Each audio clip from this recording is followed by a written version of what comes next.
to my notes. All right. Hi guys, this is Professor Royal. We are coming to you live, and the we in this picture is Naugatuck Valley's librarian, John Leonetti.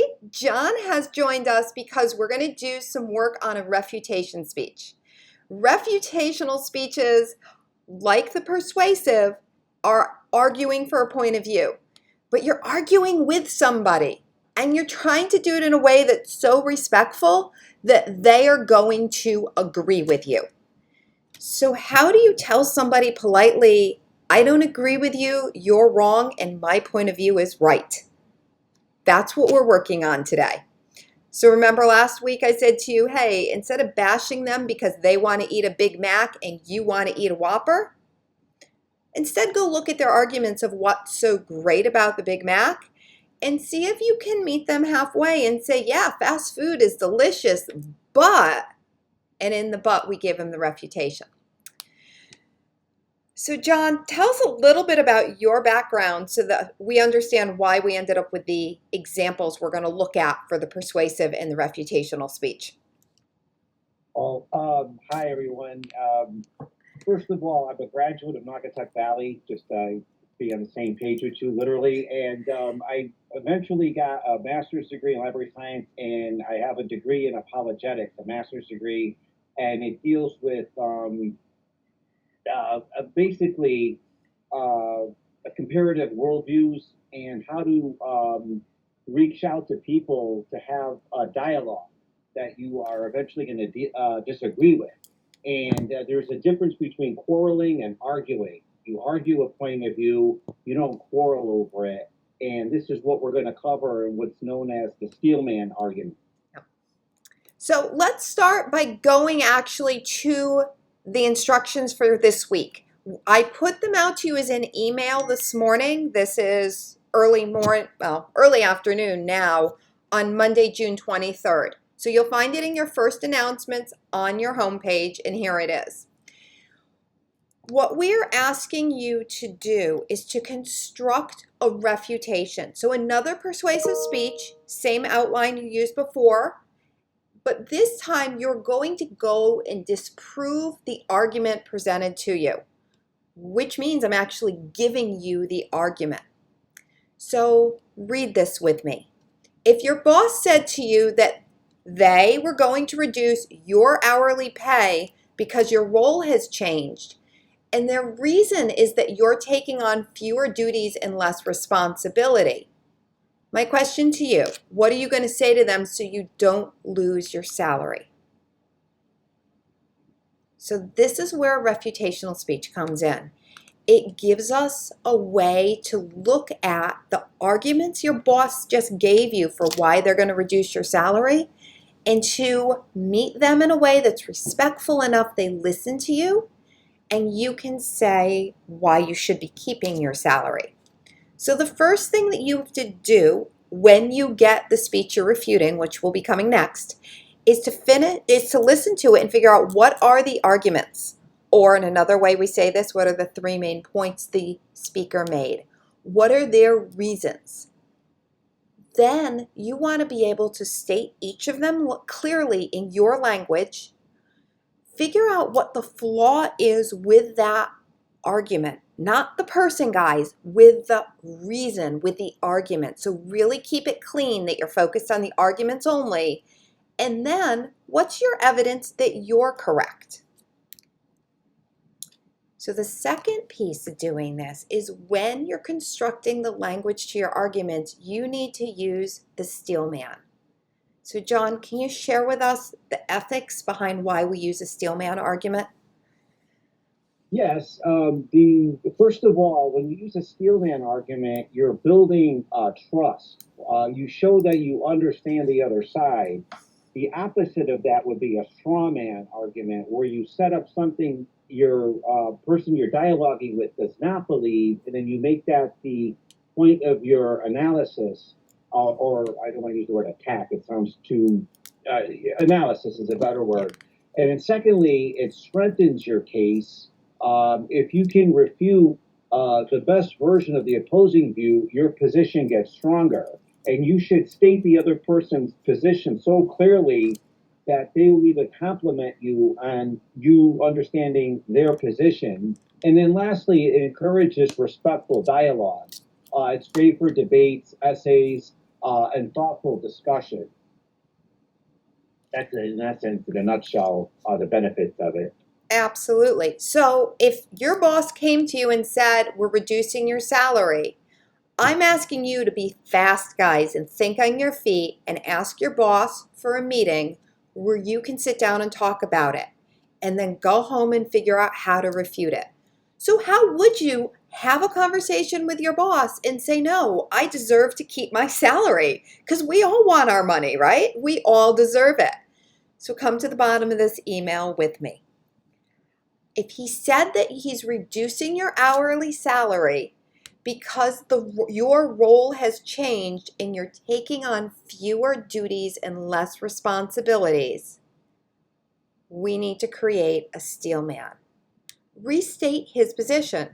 Not your boss, but your company chose to change your role and have you do these other jobs at your same pay. Why did the company choose to do that? You can state this, you know what it is. Now, also, let's get some good reasons in there. The company is not in financial distress when they made this choice and asked you to change roles, and they're not in financial distress now, so hence why should I be getting less money for doing what they asked me to do, right?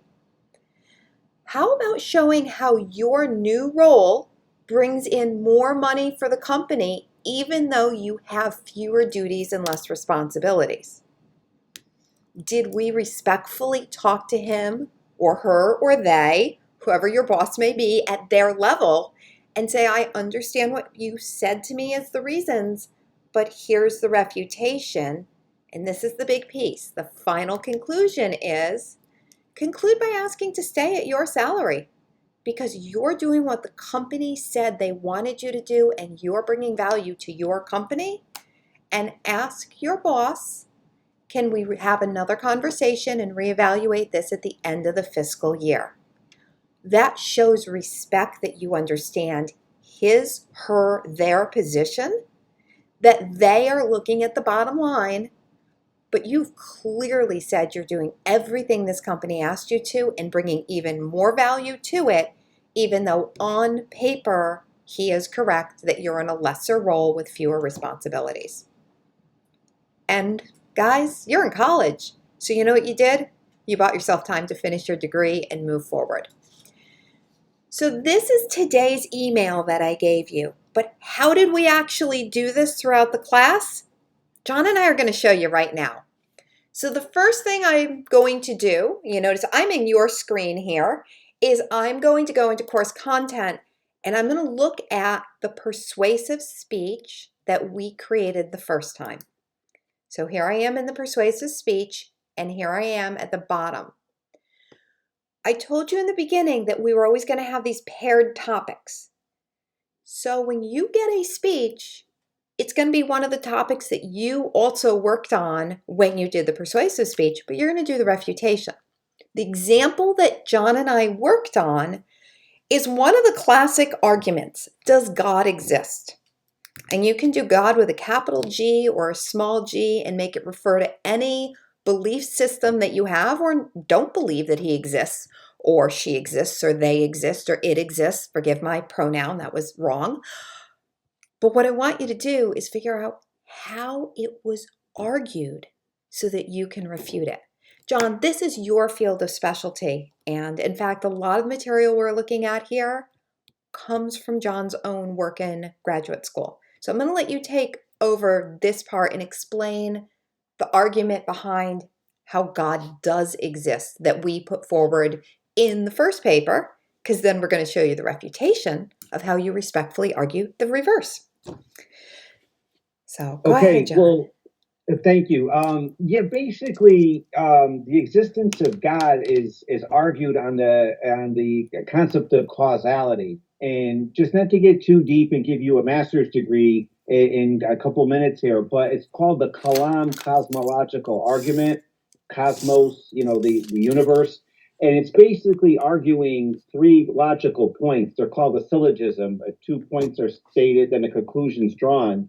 And it's point number one, you'll read it. Everything that begins to exist has a cause. The chair you're sitting on watching this video didn't just pop out of nowhere into your living room.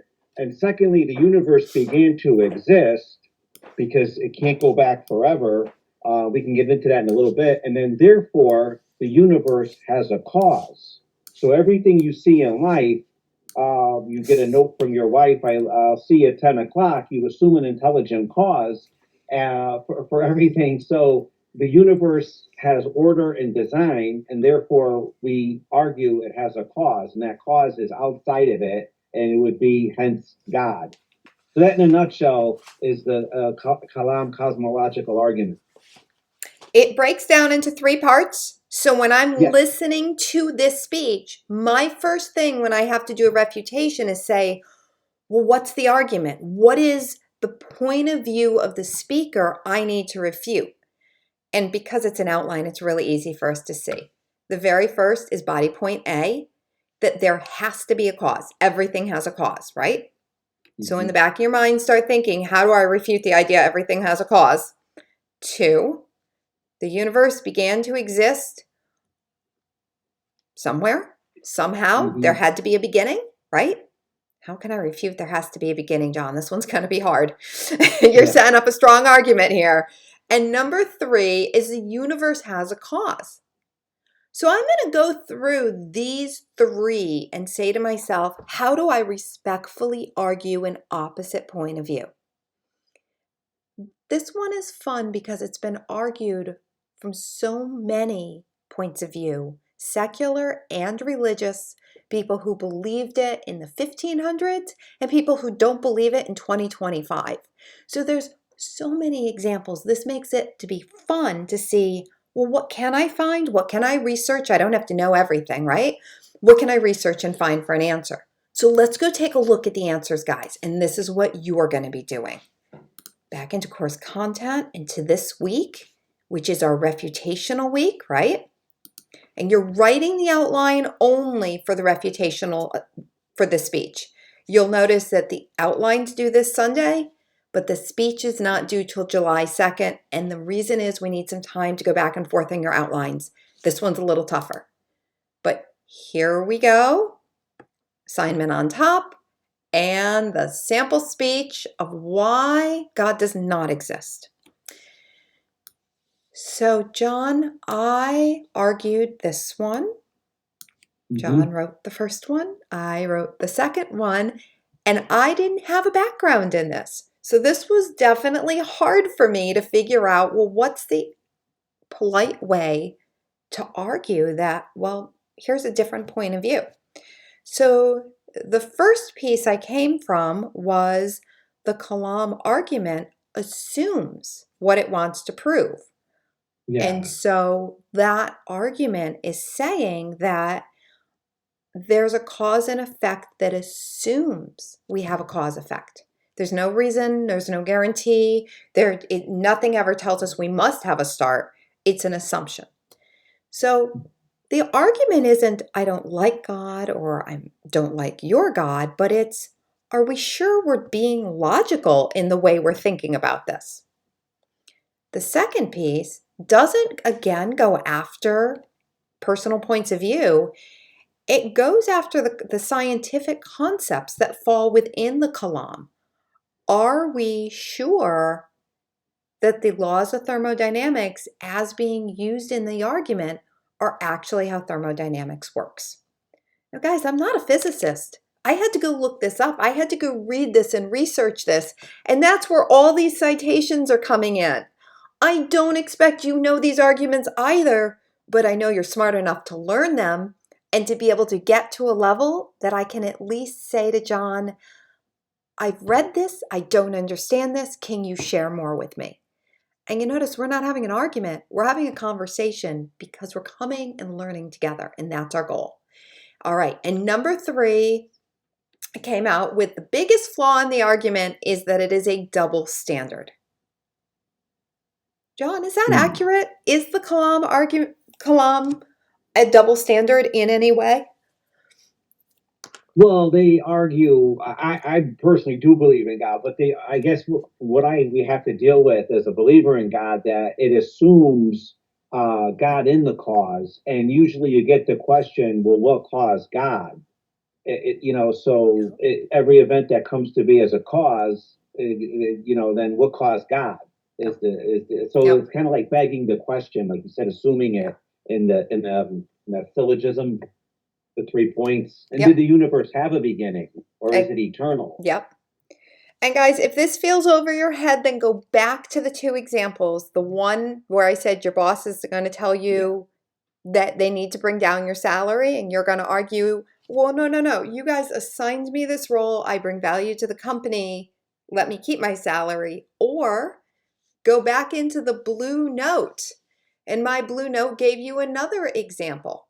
And that example in there says, if John said the best lunch ever is the Big Mac, how do you refute that? That there's a lunch better than the Big Mac?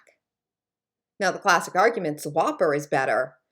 But in a refutational speech, if I don't want to get fisticuffs with John over who's got the better fast food hamburger, what I need to do is I need to look at his arguments, and I have to say to myself, well, what is he arguing that's so great in this Big Mac? 2 all beef patties, special sauce, lettuce, cheese. Yeah, we're dating ourselves. Sorry, guys, we all can sing a Yeah, yeah. song. But I want to go through and say, what is so special about your sesame seed bun, and what is so special about your special sauce, so I can refute it. And then in my conclusion, I can bring up and say, well, there's actually the Whopper, which has got fresh tomato and fresh lettuce and a lot less calories and fat. And perhaps you should consider that as being a more nutritious lunch. Not going to say better, because we're not going to go and argue with somebody, but we're going to make a suggestion on a different point of view that you might agree with, that there are other healthier choices out there that are lower in fat than the Big Mac. So this is what I want you to do. What you're going to find in the unit, again, we've already seen the sample speech, is you're going to see that you need to do the same outline that you did for your persuasive speech. The outline is right here, second line down on the bottom, second item on the bottom for you to copy and use that same outline that you just did. But this week, hopefully later today, I'm going to send by email to each of you a link to the speech that you will be refuting. And it's going to be one that your colleagues, your classmates have created. It will be one from the list that we worked on before of topics. Yes, I'm opening it as we're talking. Here are topic lists. It's going to be one of these. So if, for instance, you get, yeah, I'm waiting on Blackboard. Come on, you guys do this too, right? If, for instance, you get topic pair number 2, and the person has argued that public colleges should be tuition free to reduce student debt and increase access to education, how do you refute it? How do you say, no, I don't want free college. I want debt. Well, John, you're laughing at me, but John and I both have children in college. We have both paid for our kids to go through. John's son Yep. graduated this year. My kids both graduated this year. So, hey, we know what college debt is. 100%. We know what it is. But is free college truly free? Does everybody need to go to college? Guys, do any of you own a house? Have you tried to get an electrician or a plumber out? It will be honest, I don't think we have enough electricians and plumbers in this world. And when your car breaks down, it feels like there's not enough mechanics in this world. But did you need to go to college to become a plumber? Maybe our argument isn't that we should have free college, but we should have free trade school too. So think about it. It's not about a fight. It's about creatively acknowledging, and with a steel man politely acknowledging that you've got a good point here, but I've got a different point of view and I want you to listen to it and I want you to agree with me. So go eat your hamburgers. Enjoy your Big Macs. Figure out whether or not God exists for you or doesn't exist for you, or go tell your boss that you are worth something and you deserve to keep your salary. Whatever way you do it, think of the language and think of how politely you're going to acknowledge what they've said in their 3 points, and then share with them some different information on why something else is correct. So that is this week's assignment. It's going to be a lot of back and forth between us. So get going on your ideas. Send me some outlines, some emails, whatever. I will be online with you every single day to help you with this. John, thank you for joining with us. Thanks for coming in today. Thanks for having fun. I know I've had a lot of fun with you all semester as I've learned so much more about your apologetics and the field and the the level of knowledge and resources that I just had no idea were out there. Well, thank you for Yeah. having me. And just to the students, real quick, remember the library's here for you. We're on chat live during the summer, 8 to 4. And like just echoing your professor here, you want to learn how to be assertive without being abrasive. And I think that's the key to the steelman argument. All right. Guys, good luck. I'll talk with you online. If you need John and you need me, you know we're here for you all week long. All right? Have fun.